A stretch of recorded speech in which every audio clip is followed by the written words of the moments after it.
রাজধানীর পল্লবীতে চাঞ্চল্যকর শিশু রামিসা হত্যাকাণ্ডের দ্রুত বিচার ও দোষীদের সর্বোচ্চ শাস্তির দাবিতে সংবাদ সম্মেলন করেছে বাংলাদেশ জামায়াতে ইসলামী।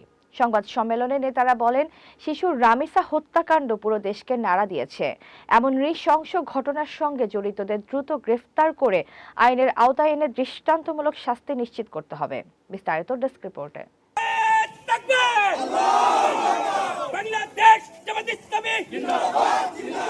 তারা অভিযোগ করেন, দেশে শিশু নির্যাতন ও হত্যার ঘটনা উদ্বেগজনকভাবে বেড়ে চলেছে। এ ধরনের অপরাধ প্রতিরোধ কার্যকর ব্যবস্থা গ্রহণ এবং আইন শৃঙ্খলা পরিস্থিতির উন্নয়ন জরুরি বলে উল্লেখ করেন তারা।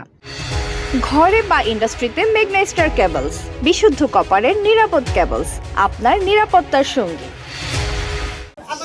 যে ঘরের লোক মারছে সেই ঘরে আমি 3 বছর ভাড়াও ছিলাম। ওই সুবাদে ওদের পড়াইছি, মানে 6টা বছর আমি ওদের। আর এরা আসছে 2 মাস আগে, ছেলেটাকে উঠেছে ওই কেয়ারটেকার 2 মাস আগে। আমি ও জানি আবার কেয়ারটেকার 2 দিন ধরে। আপনি ধৈর্য ধরেন, আল্লাহ তাআলা এই ধৈর্যের ফল দিবেন। আমরা আপনার পাশে আছি, আমাদের পরিবারের পাশে আছি। জামাত ইসলামী ঢাকা মহানগরী পক্ষ থেকে আসছে মানবে আমি ছেলের মধ্যে তাহলে কেয়ারটেকার লোকে হাত আছে। আমরা এটার বিচার শেষ না হওয়া পর্যন্ত 100% আমরা এটার জন্য আমরা আন্দোলন করব। এটার জন্য যা করা লাগে এই বিচার করতে গিয়ে ইনশাআল্লাহ আপনাদের সহযোগিতা লাগলে আমরা করব ইনশাআল্লাহ। HPL uPVC pipe and fittings, শক্ত, মজবুত ও দীর্ঘস্থায়ী এক পাইপে জীবন পার।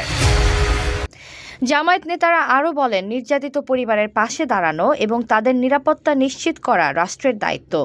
একই সঙ্গে শিশুদের নিরাপদ ভবিষ্যৎ নিশ্চিতে সমাজের সকল শ্রেণী পেশার মানুষকে এগিয়ে আসার আহ্বান জানান তারা। আমাদের শ্রেষ্ঠ আইনজীবী, সুপ্রিম কোর্টের সিনিয়র আইনজীবী, আপনারা আমাদের আইনজীবীদেরকে চিনেন, অ্যাডভোকেট শিশির মনির আছেন।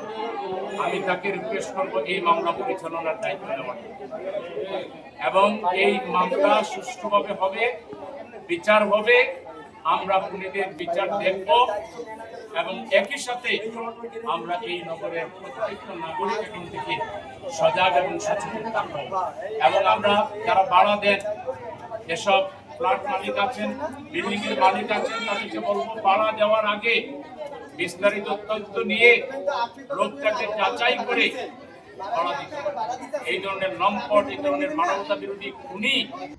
সংবাদ সম্মেলনে দলের বিভিন্ন পর্যায়ের নেতাকর্মী ও গণমাধ্যম কর্মীরা উপস্থিত ছিলেন। এতক্ষণ আপনাদের সাথে ছিলাম তামান্না ইসলাম তন্নি। প্রতিদিনের নিউজ আপডেট পেতে আমাদের সাথেই থাকুন।